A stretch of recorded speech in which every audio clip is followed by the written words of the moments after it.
Hi friends, ಮಂಗಳ cooking ಚಾನಲ್ಗೆ ಸ್ವಾಗತ. ಇವತ್ತು ನಾನು ಈಸಿಯಾಗಿ ಯಾವ ಥರ ಸೋರೆಕಾಯಿ ಪಲ್ಯ ಮಾಡೋದಂತ ತೋರಿಸ್ತಾ ಇದ್ದೀನಿ. ಬನ್ನಿರಿ ನೋಡೋಣ. ನಾನು ಈ ಥರ ಇರ್ತಕ್ಕಂಥ ಸೋರೆಕಾಯಿಲಿಂದ ನಾನು ಯಾವ ಥರ ಪಲ್ಯ ಮಾಡೋದು ತೋರಿಸ್ತಾ ಇದ್ದೀನಿ.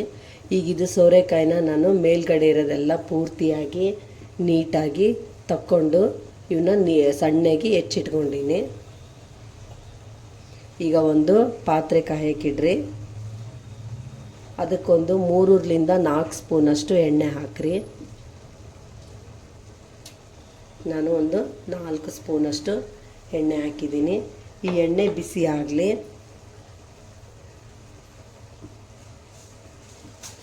ಒಂದು 1/4 ಸ್ಪೂನಷ್ಟು ಜೀರಿಗೆ ಮತ್ತು ಸಾಸಿವೆ ಹಾಕೋಣ.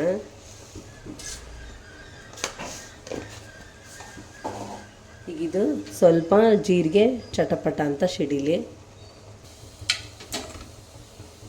ಈಗ ಜೀರಿಗೆ ಸಾಸಿವೆ ಸಿಡಿತಾ ಇದ್ದಾವಲ್ಲ, ಈಗ ಸ್ವಲ್ಪ ಕರಿಬೇವನ್ನ ಹಾಕ್ಕೊಳಮ್ರಿ.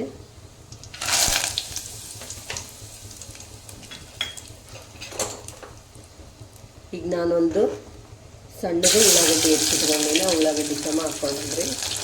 ಈಗ ಹೆಚ್ಚಿರ್ತಕ್ಕಂಥ ಸೋರೆಕಾಯಿನೆಲ್ಲ ಹಾಕೊಂಡ್ರಿ. ಈಗ ಅಷ್ಟು ಸೋರೆಕಾಯಿ ಹಾಕಿ ಇವನ್ನೆಲ್ಲ ನೀಟಾಗಿ ಫ್ರೈ ಮಾಡ್ಕೊಳ್ರಿ.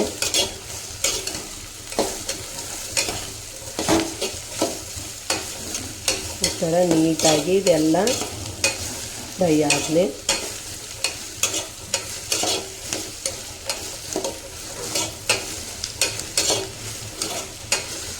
ಈಗ ಇದ್ರ ಮೇಲೊಂದು ಪ್ಲೇಟ್ ಮುಚ್ಚಿ ಗ್ಯಾಸ್ ಸ್ಲಿಮ್ಮಲ್ಲಿಡ್ರಿ. ಇದೊಂದು ಪ್ಲೇಟ್ ಮುಚ್ಚಿ ಗ್ಯಾಸ್ ಸ್ಲಿಮ್ಮಲ್ಲಿಡ್ರಿ. ನೀರೇನೋ ಹಾಕಬೇಡ್ರಿ. ಈಗ ಗ್ಯಾಸ್ ಸ್ಲಿಮ್ಮಲ್ಲೈತೆ. ಒಂದು 5 ನಿಮಿಷ ಇದು ಹೀಗೆ ಫ್ರೈ ಆಗಲಿ.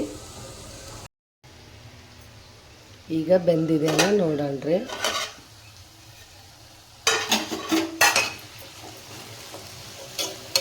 ಈಗ ನಾವು ನೀರು ಹಾಕಿಲ್ಲ.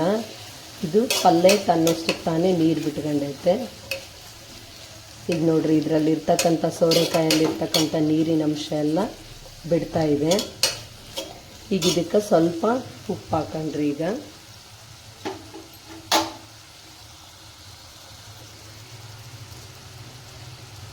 ನಿಮ್ಮ ರುಚಿಗೆ ತಕ್ಕಷ್ಟು ಉಪ್ಪು ನೋಡಿ ಹಾಕ್ಕೊಳ್ರಿ. ನಾನೀಗ ಒಂದು ಅರ್ಧ ಸ್ಪೂನಷ್ಟು ಹಾಕ್ತೀನಿ. ಇದು ಉಪ್ಪು ಜಾಸ್ತಿ ಹಿಡಿಯಲ್ಲ, ನೋಡಿ ಉಪ್ಪು ಹಾಕ್ಕೊಳ್ರಿ. ನಾನೊಂದು ಚಿಟಿಕೆಯಷ್ಟು ಅರಿಶಿನ ಹಾಕ್ತೀನಿ.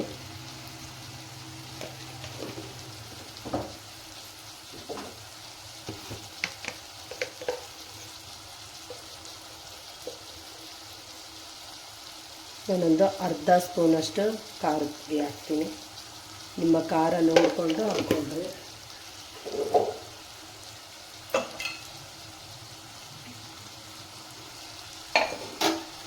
ಈಗ ಇದನ್ನು ಸ್ವಲ್ಪ ಕೈ ಆಡಿಸಿ,